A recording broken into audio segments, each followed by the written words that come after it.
नमस्कार। आज हम बात करेंगे 2020 की एक काफी दिलचस्प action thriller film the old guard के बारे में।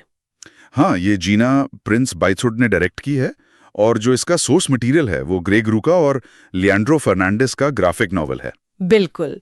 तो आज हम इसी फिल्म की कहानी, इसके थीम्स और इसे लेकर जो बातें हुई उन पर थोड़ी गहराई से बात करेंगे। हाँ, समझने की कोशिश करेंगे कि इसमें क्या खास है। तो फिल्म की दुनिया में ना अमर योद्धाओं का एक सीक्रेट ग्रुप है। सदियों से हैं ये लोग। हाँ, मानवता की रक्षा करते आ रहे हैं छिपकर। लेकिन अब उनका जो ये राज है वो खुलने का खतरा है। कहानी यहीं से असल में रफ्तार पकड़ती है। बिल्कुल, चलिए देखते हैं कि इस दुनिया में क्या क्या है। तो कहानी की जो मेन लीडर है वो है एंड्रोमाची ऑफ सिथिया, मतलब एंडी।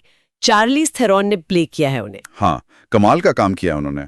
वो इन अमर भाड़े के सैनिकों की कह सकते हैं कैप्टन है। और एक मिशन पर कुछ गड़बड़ हो जाती है। हाँ, और उसी गड़बड़ की वजह से उनकी जो अमरता वाली बात है वो दुनिया के सामने आ जाती है, एक तरह से लीक हो जाती है। और ये सिर्फ बाहरी खतरा नहीं है, एंडी खुद भी इतने सालों से जी रही हैं, तो उनमें एक थकान सी दिखती है ना? बिल्कुल बिल्कुल, और वही चीज इसे इंटरेस्टिंग बनाती है। एक तरफ ये सब चल रहा है और दूसरी तरफ उन्हें एक नई अमर मेंबर मिलती है। Nile Freeman. हाँ, नाइल फ्रीमैन किकी लेन ने निभाया है। वो एक अमेरिकन मरीन है जिसे अभी अभी पता चला है कि वो अमर है। अच्छा। और फिर कहानी में टेंशन बढ़ती है जब एक फार्मा कंपनी का सीईओ है मेरिक। हाँ, वो विलन। वो इनकी इस पावर का, मतलब रीजनरेटिव एबिलिटी का, अपने फायदे के लिए इस्तेमाल करना चाहता है, तो वो इनका शिकार शुरू कर देता है। तो मतलब ये सिर्फ एक्शन, गोलीबारी, तलवारबाजी वाली फिल्म नहीं है। नहीं, बिल्कुल नहीं। इसमें वो गहरे मुद्दे भी हैं, जैसे हमेशा जीते रहने का बोझ क्या होता है, वो इमोशनल थकान। सही कहा। मुझे तो एंडी का किरदार खासतौर पर याद है।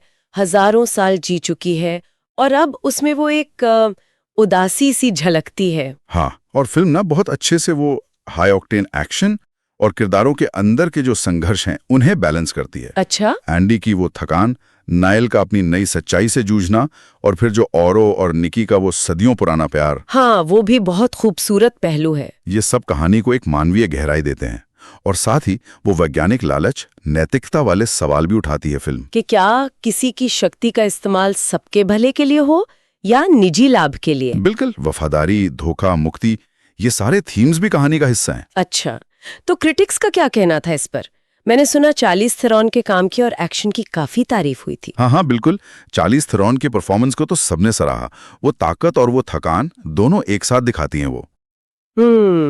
और एक्शन सीक्वेंस भी काफी अच्छे थे। हाँ। स्टाइलिश थे पर ग्राउंडेड लगते थे। अच्छा। मतलब ऐसा नहीं कि बिल्कुल ही अविश्वसनीय लगे। अच्छा। जिन्हें प्रिंस बाइथुड के डायरेक्शन की भी तारीफ हुई, खासकर इसलिए कि उन्होंने सुपर हीरो जॉनर में सिर्फ एक्शन नहीं, इमोशनल डेप्थ भी डाली। और वो LGBTQ+ वाला एंगल, हाँ। जो और निकी का। हाँ, उसे भी काफी पॉजिटिव तरीके से देखा गया। हाँ। एक स्वाभाविक और लंबे रिश्ते के तौर पर दिखाया गया है। तो मतलब ज्यादातर अच्छी बातें सुनने को मिली, लेकिन क्या कुछ कमियां भी लगी लोगों को? हाँ, देखिए, तारीफें तो थीं पर कुछ आलोचनाएं भी थी। अच्छा। जैसे कुछ लोगों को लगा कि जो विलन का किरदार है मेरिक वाला, हाँ, फार्मा CEO, वो थोड़ा टिपिकल था। मतलब जाना पहचाना सा, कॉर्पोरेट लालच वाला, प्रिडिक्टेबल कह सकते हैं। अच्छा, ओके। और कुछ का ये भी मानना था कि फिल्म का जो बीच का हिस्सा है, मिडल पार्ट, उसमें शायद जानकारी थोड़ी ज्यादा हो रही थी, थोड़ी धीमी लगी कुछ लोगों को। पेसिंग का इशू। हाँ, थोड़ा सा। रेटिंग्स देखें तो रॉटन टोमेटोज पर 80% है, IMDb पर 6.7 है और मेटाक्रिटिक पर 70 आउट ऑफ 100। तो कुल मिलाकर तो अच्छी ही प्रक्रिया है। और ये फिल्म तो नेटफ्लिक्स पर आई थी, सीधे थिएटर में रिलीज नहीं हुई थी। हाँ, बिल्कुल। तो क्या इसकी पॉपुलैरिटी पर असर पड़ा? कैसी रही नेटफ्लिक्स पर? अरे, कमाल का प्रदर्शन किया इसने स्ट्रीमिंग पर। बजट लगभग $70 मिलियन था और पहले महीने में ही इसे 78 मिलियन से ज्यादा घरों में देखा गया। बाप रे, काफी ज्यादा है ये तो। हाँ, ये 2020 में नेटफ्लिक्स की सबसे हिट ओरिजिनल फिल्मों में से एक थी। शायद वो पैंडेमिक का दौर भी था, लोग घर पे थे। हाँ, ये भी एक फैक्टर हो सकता है। तो कुल मिलाकर देखें तो the old guard super hero genre में अपनी एक अलग पहचान बनाने की कोशिश करती है। एक्शन तो है, रोमांच भी है, पर फोकस उस अमरता के भावनात्मक बोझ पर ज्यादा है, किरदारों की अंदरूनी यात्रा पर है। सही बात है। ये सिर्फ शक्तियों की कहानी नहीं है, बल्कि उन शक्तियों के साथ जीने की जो कीमत चुकानी पड़ती है उसकी कहानी है। बिल्कुल। और ये फिल्म सोचने पर मजबूर तो करती है कि हमेशा जिंदा रहने का आखिर मतलब क्या है?